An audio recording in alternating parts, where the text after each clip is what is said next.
안녕하세요. 오늘도 사연살롱을 찾아주셔서 감사합니다. 딸은 부잣집으로 보내고 며느리는 가난한 집에서 데려오라는 말이 있잖아요.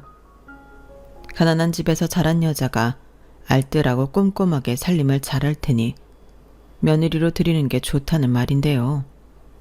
가만 보면 이건 다 옛말에 불과한 것 같아요. 요즘은 딸도 부잣집에 시집 보내고 며느리도 부잣집에서 데려오고 싶어 하니까요. 그건 저희 시어머니도 마찬가지였어요. 첫 대면에서 저를 탐탁치 않게 생각하셨던 분들이 제 친정 재력을 확인하시자마자 바로 결혼 날짜를 잡자고 했었거든요. 그때 이미 시어머니가 어떤 사람인지 눈치를 챘지만 그땐 애써 외면하고 싶었어요. 돈 좀 밝히면 어떠냐, 대수롭지 않게 여긴 것도 있고요. 그런데 살아보니 그게 대수롭지 않은 일이 아니더라고요. 돈 문제만큼 사람 마음 상하게 하는 것도 없고 사람 사이를 갈라놓는 것도 없으니 말이에요. 그럼 지금부터 그놈의 돈 때문에 아들 인생까지 망칠 뻔했던 저희 시어머니에 대한 사연을 시작해 보겠습니다. 남편과 저는 초등학교 동창이에요. 하지만 정작 초등학생 때는 딱히 말을 걸어본 적도 없을 정도로 서로의 존재에 대해 무심했어요.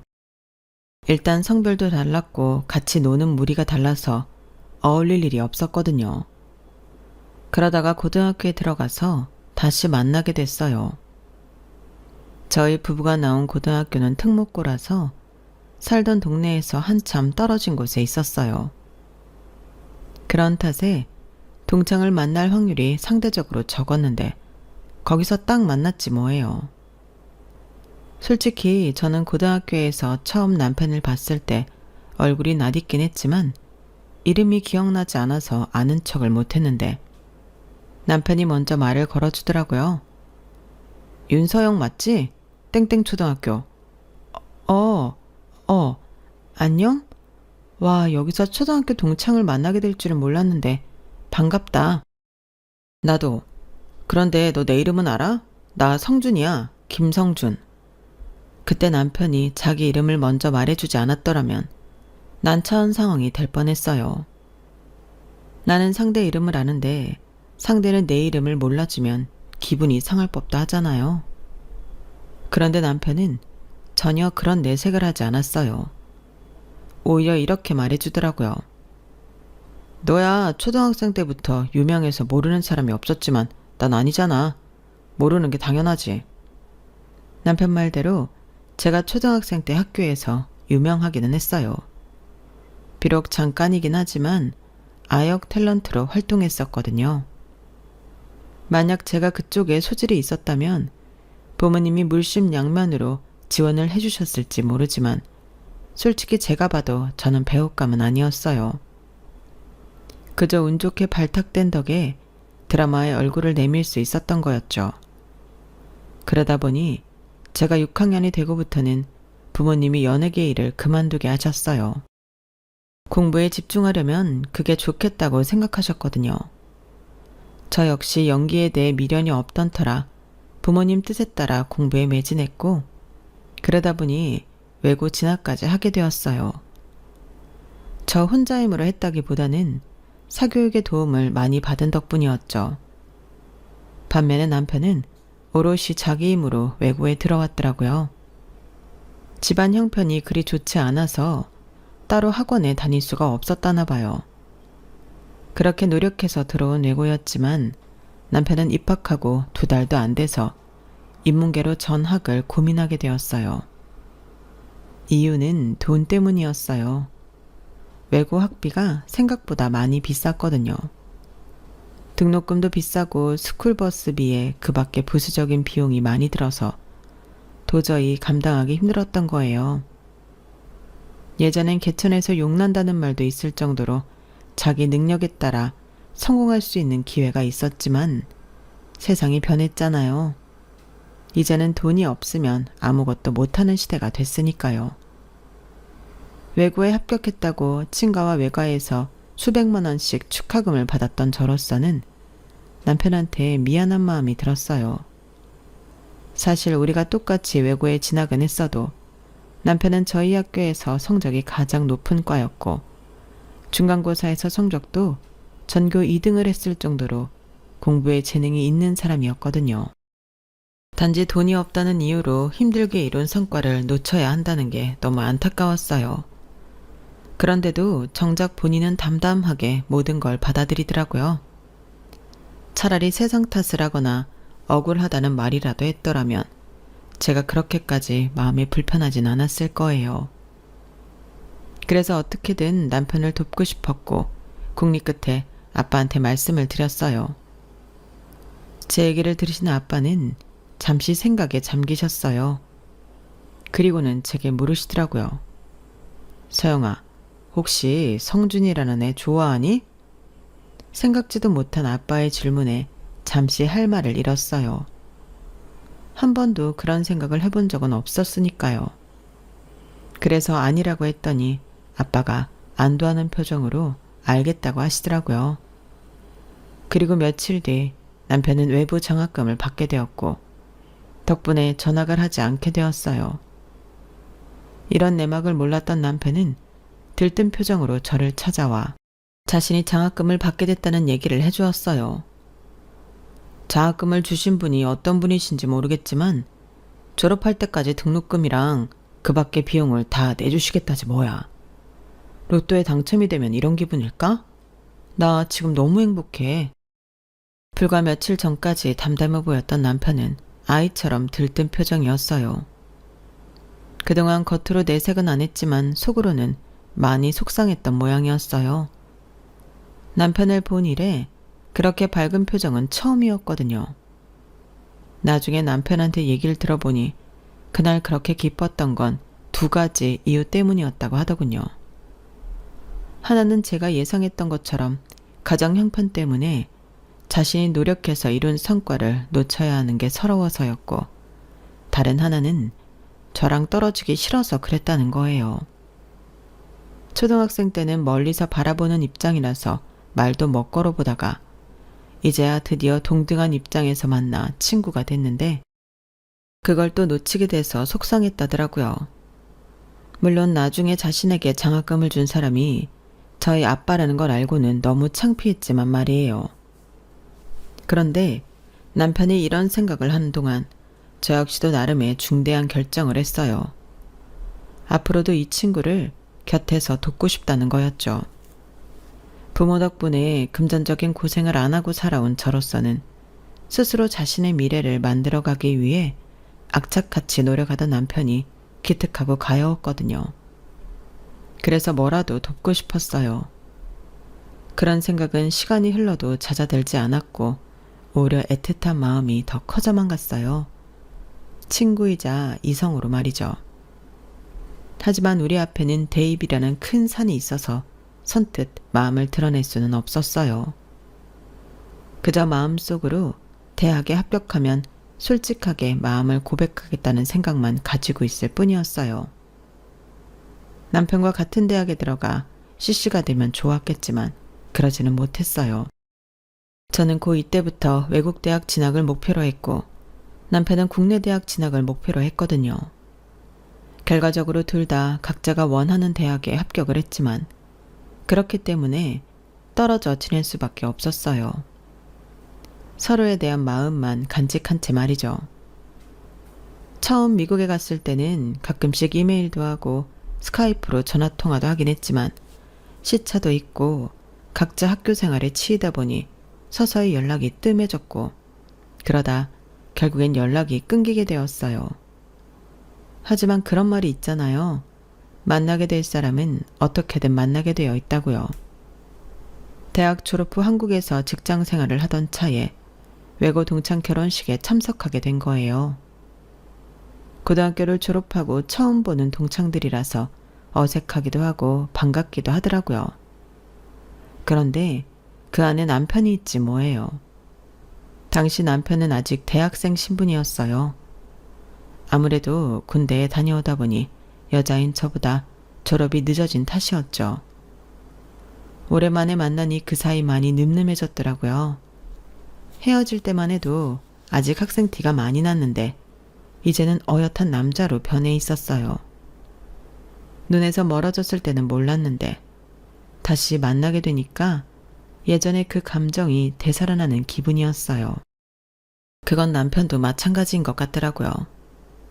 결혼식 뒤풀이가 끝나고도 헤어지기 아쉬워서 잘 마시지도 못하는 술까지 마셨으니 말이에요.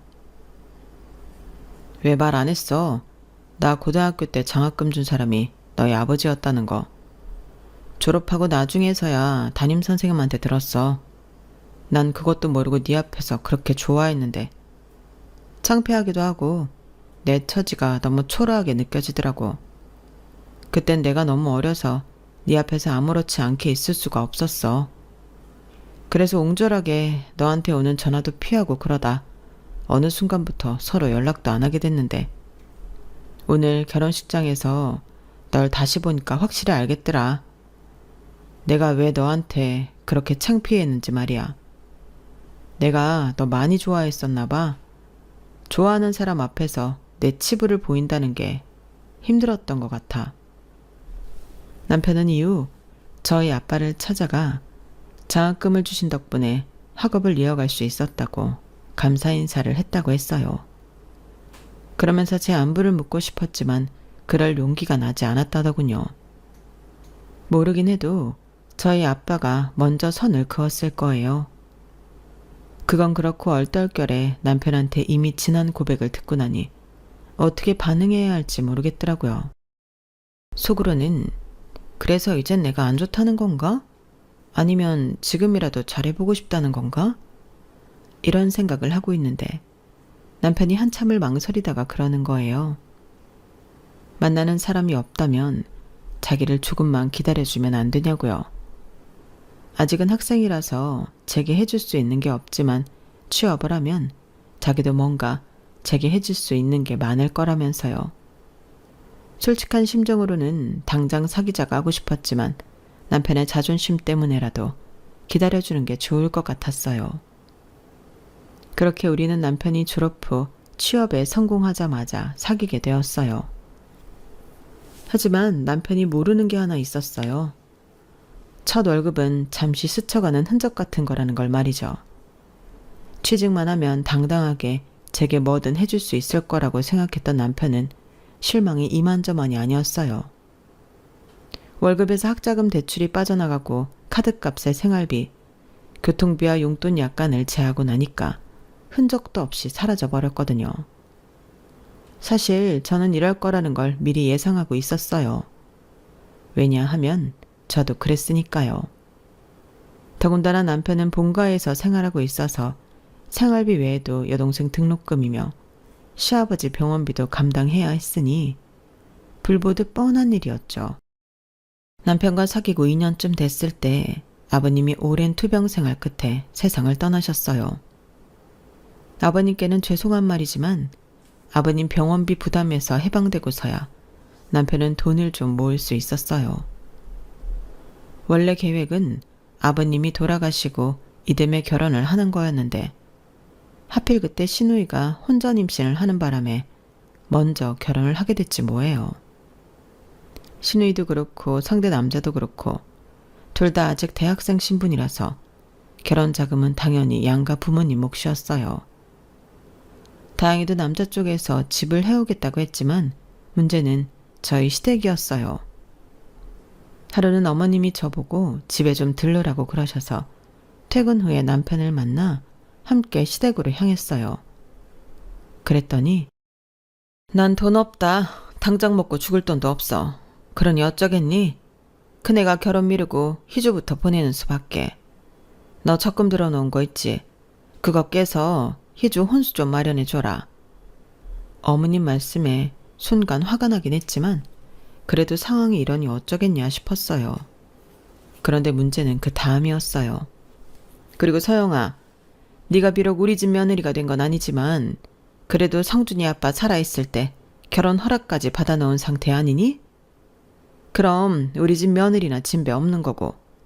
그래서 말인데 네가 희주 결혼자금 좀 마련해다오. 잘 사는 며느리 뒀다 뭐하니? 이럴 때 안 써먹고. 너희 집에서는 돈 몇 천이야 없어도 그만 아니니? 더도 안 바란다. 딱 3천만 해다오. 그 말에 남편도 저도 황당해서 말문이 막혔어요. 엄마, 희주 결혼 비용을 왜 서영이가 내?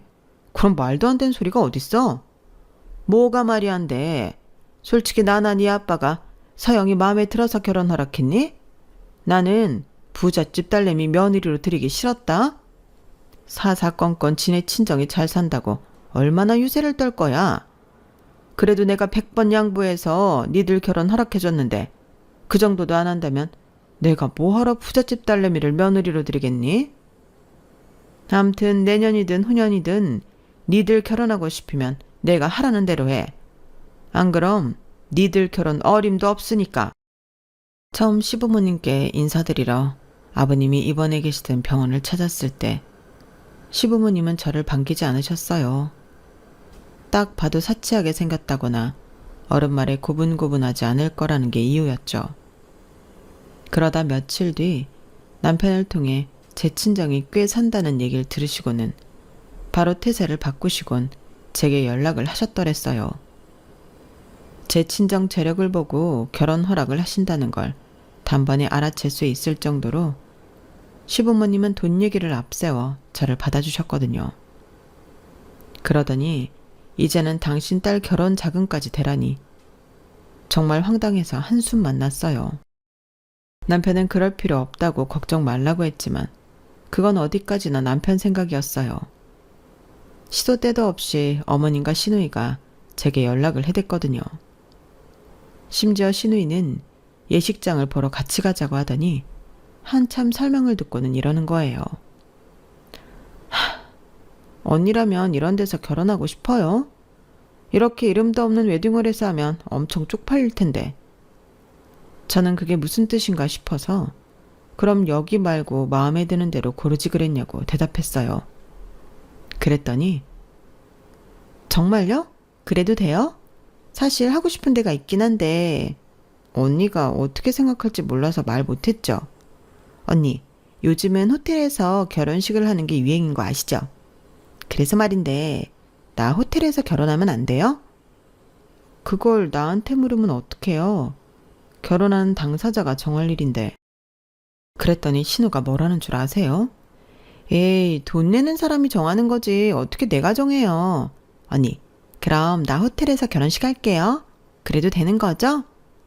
그제야 신우이가 왜 나를 거기까지 끌고 갔는지 알 것 같았어요. 처음부터 예식장 비용을 나한테 내라는 뜻이었던 거예요. 아니, 그걸 왜 내가 내요? 내 결혼식도 아닌데.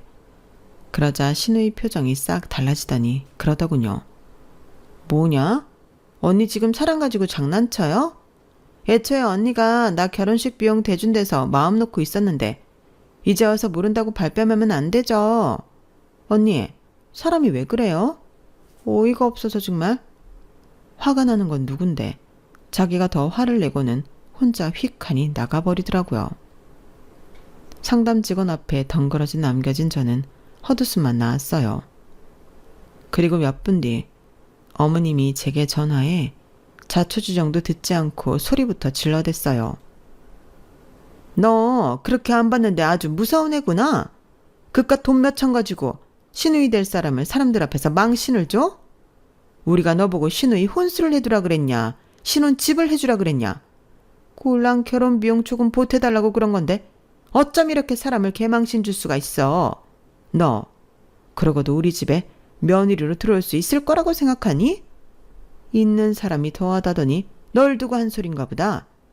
내가 창피함도 무릅쓰고 며느리 되래한테 그렇게 부탁을 했으면 내 얼굴을 생각해서라도 네가 이러면 안 되는 거다. 내가 정말 더럽고 치사해서 눈물이 다 난다. 30분이 넘도록 울고짜고 그러다 화를 내기도 하면서 어머님은 제게 시누이의 결혼 비용을 내라고 강요하셨어요. 어머님 말로는 부탁이라고 하지만 제가 듣기에는 협박이나 다를 바가 없었어요. 끈질기게 강요하는 어머님 때문에 결국 통화 말미에 가서는 해드리겠다는 말을 해버렸어요. 어차피 결혼하면 한 가족이 될 거 그깟 3천 줘버리고 시댁에 점수 좀 따자는 생각을 하게 된 거죠. 그래, 네가 이렇게 마음을 써주니 나도 더는 너 귀찮게 안 하마. 대신 너도 성준이한테는 이번 일 비밀로 해야 한다. 내 자식이지만 어찌나 꾸정꾸정한 놈인지. 내가 저번에 너 왔을 때 결혼 비용 보태달란 말했다고 얼마나 난리를 치든지. 기왕 좋은 일 하는 거 성준이한테는 꼭 비밀로 해야 한다. 알았지? 남의 집 딸한테 돈 해달라는 소리를 하는 건 괜찮으면서 당신 아들한테 쉬는 소리 듣는 건 또 못 견디시겠나 봐요. 그러니 어쩌겠어요. 남편한테는 비밀로 해두었죠. 그건 어머님 체면 때문이 아니라 남편이 제 앞에서 주눅들까봐 그래서 비밀로 했던 거예요. 물론 결국에 가서는 남편도 다 알게 되었지만 말이에요. 그렇게 호텔 결혼식을 외치던 신우이가 예산 때문에 웨딩홀에서 결혼을 하게 되자 신혼여행에서 돌아올 때 제 선물은 쏙 빼고 왔더라고요. 그거야 뭐 상관없는데 그랬으면 조용히 입을 다물 것이지 저 열받게 한다고 주저리 떠들다가 예식장 비용을 제가 부담한 걸 스스로 폭로해버렸지 뭐예요. 그 바람에 남편이 시어머니와 시누이한테 난리를 쳤다니까요. 그 일이 있고 한동안은 두 모녀가 잠잠했어요. 저한테 따로 전화해서 죽는 소리 하는 버릇도 고쳤고요. 하지만 사람 성격이 어디 하루아침에 변하나요? 이듬해 저희 부부가 결혼식을 올리게 됐을 때 또다시 본색을 드러내더라고요. 사실 저희 친정에서는 제 결혼을 무척이나 반대했었어요. 저희 부모님도 그렇고 저희 오빠 내외도 마찬가지였죠. 올케 언니는 자기가 좋은 혼처를 알아봐 주겠다고 몇 번이나 선자리를 주선했나 몰라요. 아가씨, 내가 올케로서 하는 말이 아니라 아가씨보다 세상을 더 산 선배로서 하는 말이에요.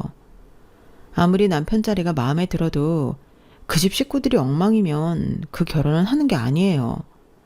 지금이야 남자가 마음에 드니 좋은 것만 보게 되겠지만 결혼하고 1, 2년 지나봐요. 그땐 정말 크게 후회하게 될걸요?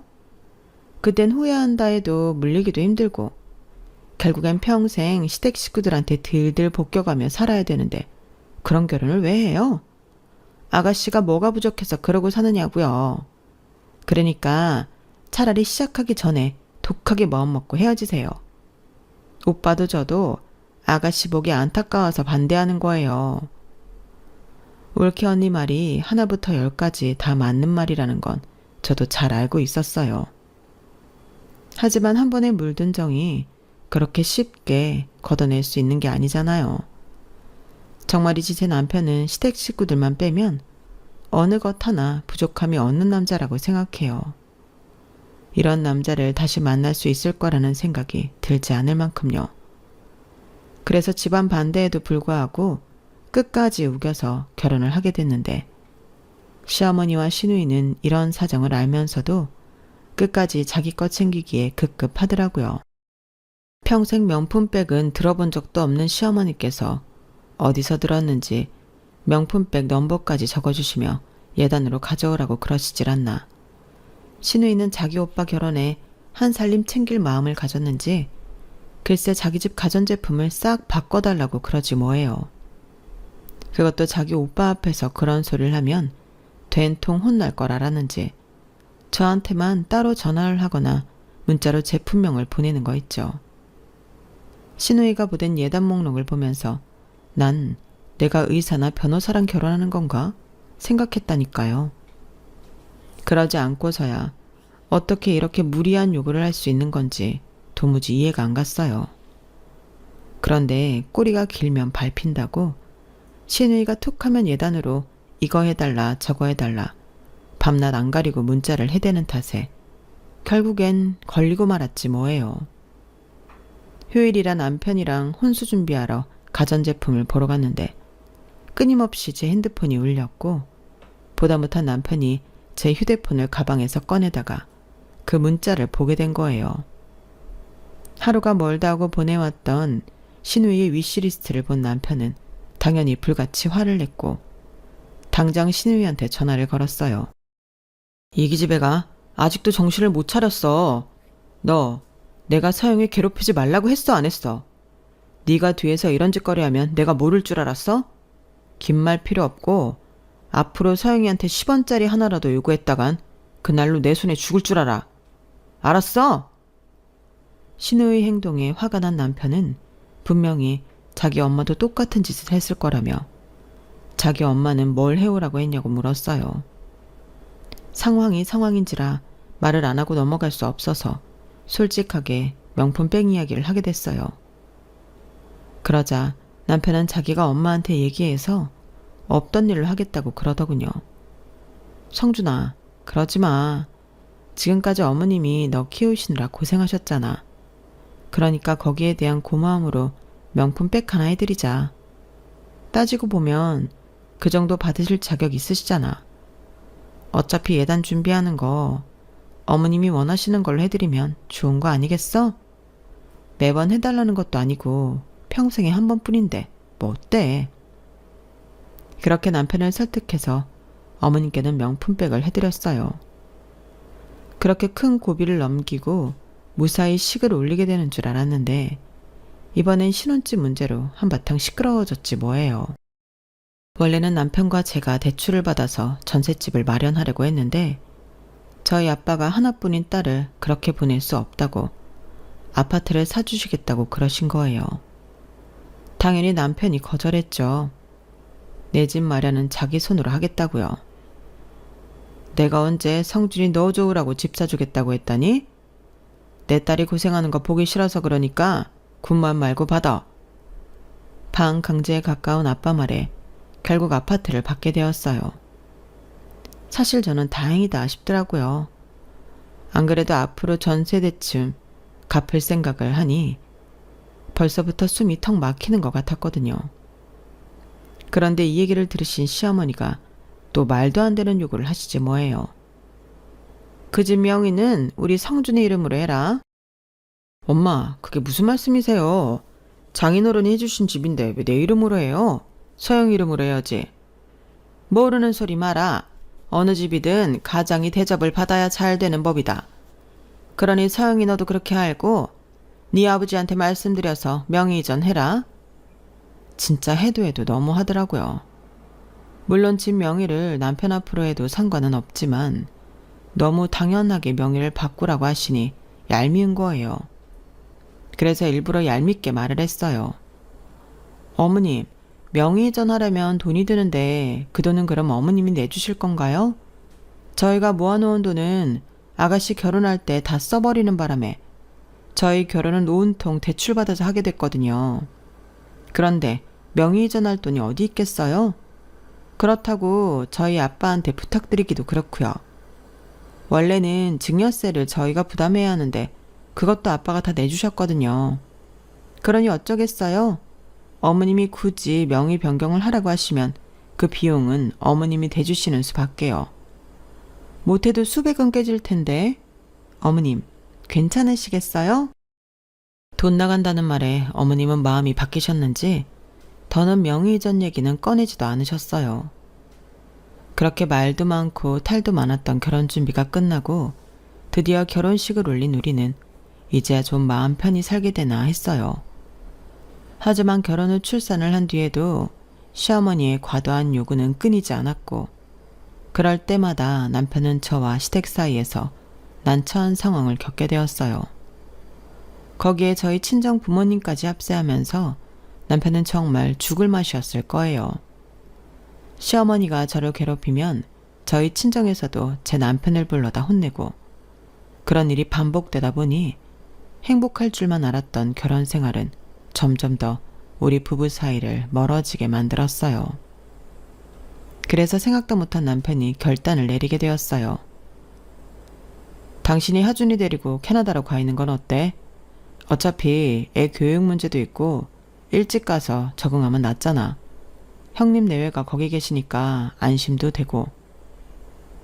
말로는 아이 교육을 위해서라고 하지만 주변 가족들로부터 저를 보호하려 그런다는 건 저도 잘 알고 있었어요. 남편 혼자 한국에 남겨두고 가는 게 걸리긴 하지만 사실 그때는 저도 심적으로 많이 힘든 때여서 그냥 아무것도 생각 말고 캐나다로 떠나고 싶은 심정이었어요. 그래서 오빠한테 연락해 아이와 살 집을 구하고 서류가 준비되자마자 바로 캐나다로 떠났어요. 처음 캐나다에 도착했을 때는 한국을 떠나왔다는 해방감에 하루하루가 즐겁기만 했어요. 하지만 혼자 남아있을 남편을 생각하면 마음 한구석이 무거워지긴 하더라고요. 그래서 남편과 통화도 자주 하고 한국에 있을 때보다 통 문자를 더 자주 하게 됐어요. 남편은 휴가 때나 주말을 이용해 가끔 캐나다에 들리기도 해서 한국에 살 때보다 오히려 더 돈독한 부부 사이가 될 수 있었어요. 하지만 그때까지만 해도 남편이 어떻게 지내는지 몰랐어요.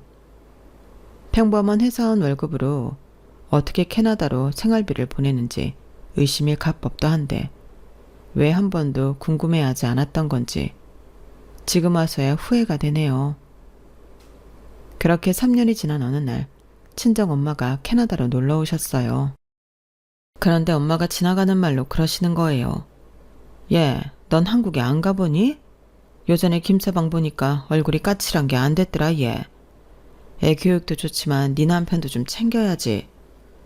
나도 한국에 한번 들어가고 싶은데 애 떼어놓고 가기도 그렇고 비용이 많이 드니까 그게 잘 안 돼. 그이 월급으로 여기서 사는 것도 미안한데 한국 한번 갔다 오면 수백만 원 깨지는 건 순식간이잖아. 얘는 엄마가 돈 줄 테니까 돈 걱정 말고 김서방한테 가봐. 빈말이라도 괜찮다고 말하고 싶었지만 남편 걱정도 되고 해서 못 이기는 척 엄마 카드로 한국행 비행기를 예약했어요.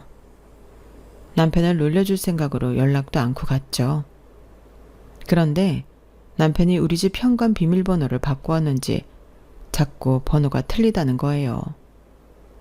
그래서 할 수 없이 남편한테 전화를 했더니 30분도 안 돼서 남편이 달려왔더라고요. 오랜만에 남편을 보니 엄마 말대로 얼굴이 말이 아니었어요. 그런데 그보다 더 놀라운 사실이 벌어진 거예요. 여보, 실은 우리 집 말이야 여기가 아니야. 뭐? 그게 무슨 소리야? 우리 집이 여기가 아니면 어디라는 거야?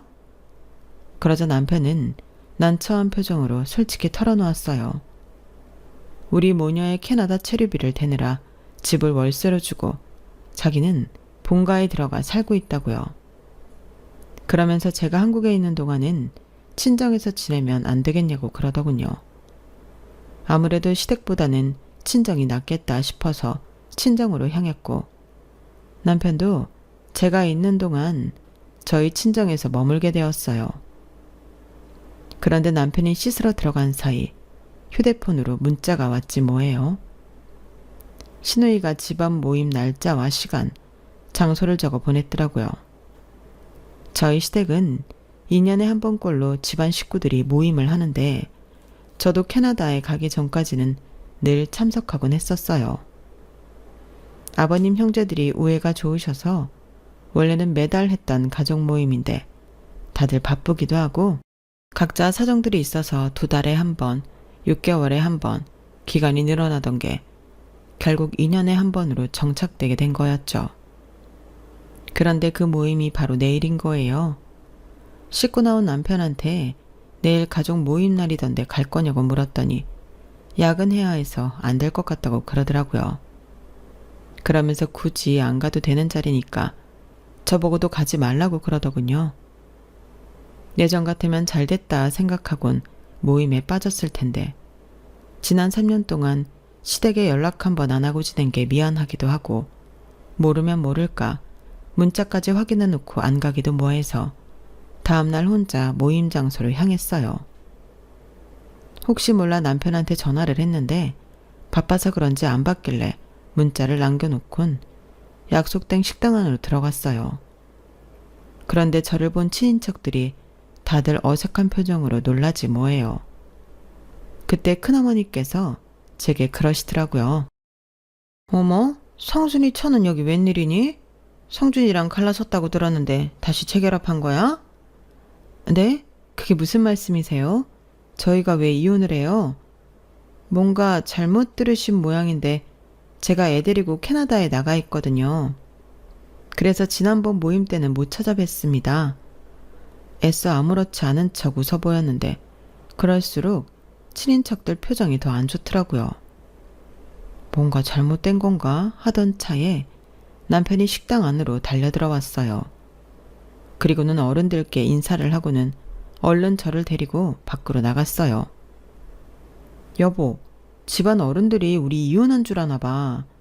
나보고 글쎄 뭘 하시는 줄 알아? 우리 재결합하는 거냐고 물으시지 뭐야. 그러자 남편은 침통한 표정을 지으며 얘기를 시작했어요. 내가 이혼했다고 말했어. 안 그랬다간 당신한테 피해가 갈까봐. 그러면서 남편은 제가 한국을 떠나 있던 시간 동안 무슨 일이 벌어졌었는지 소상히 알려주었어요. 사실 남편이 저와 아이를 캐나다로 보낸 건 다 시어머니 때문이었어요. 돈 욕심에 로또 번호를 알려준다는 사기 사이트에 가입해 수천만 원 빚을 지고 거기다 그 돈을 다시 메우려고 도박에 손을 댔다가 엄청난 손해를 봤던 모양이었어요. 그 일로 친인척들은 물론 주변 지인들한테까지 돈을 꿔서 쓰고 안 갚다가 몇 년 전에 실형으로 받고 교도소에 들어가 계시다는 거예요. 저로서는 황당한 일이 아닐 수 없었어요. 엄마가 자기 친정에서 도움받으려고 업자까지 고용했길래 안 되겠다 싶어서 자기랑 예림이를 캐나다로 보냈던 거야. 나랑은 이혼했다고 거짓말하고 말이야. 안 그랬다간 장인어른한테까지 돈을 빌리려 들 테니까. 진작 말 못해서 미안해. 그 말을 하는 남편 표정을 보니 정말 안 됐다는 생각이 들었어요.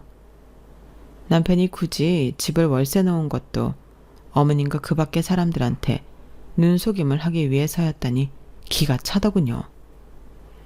그 정도는 해야 우리가 갈라섰다는 걸 사람들이 의심하지 않을 테니 어쩔 수 없었다고 말하는데 울컥하더라고요. 나를 보호하려고 지난 3년 동안 남편 혼자 모진 화살을 받아냈다는 걸 생각하니까 고마우면서도 너무 미안했어요. 이런 사정도 모르고 저만 혼자 편하게 지냈으니까요.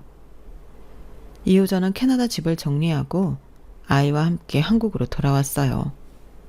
당장 저희 집으로 돌아가고 싶었지만 그건 안 되겠더라고요. 저희 아파트 세입자의 계약 기간이 안 끝났거든요. 그래서 일단 현재는 친정에 들어가 살고 있는데 매일같이 살 부대끼며 살아서 그런지 더는 저희 부모님도 제 남편을 타박하거나 하는 일은 없으셨어요. 오히려 전보다 더 가까워졌다고 할까요? 하지만 여전히 시댁 사람들한테는 저희가 이혼한 것처럼 거짓말을 이어가고 있어요. 시누이도 그렇고 교도소에 계시는 시어머니가 제 친증에 빌붙으려 딴짓을 못하게 하려고 말이에요. 그 비밀이 언제까지고 이어질 거라고 생각하진 않아요. 그래도 걱정은 안 돼요. 왜냐하면 제 옆에는 제가 믿을 수 있고 저를 지키는 거라면 뭐든 하는 제 남편이 있으니까요. 돈보다도 귀한 단짝과 함께 살아가는 인생인데 두려울 게 뭐 있겠어요? 앞으로도 제가 살아가는 내 가족과 함께 열심히 살아갈 생각입니다. 지금까지 제 사연을 들어주셔서 감사합니다. 소중한 인연들과 행복하고 건강하시길 바랍니다. 여러분, 사연 댓글에 응원과 현명한 조언 부탁드려요. 좋아요와 구독은 저에게 큰 힘이 됩니다. 오늘도 좋은 일 가득하세요.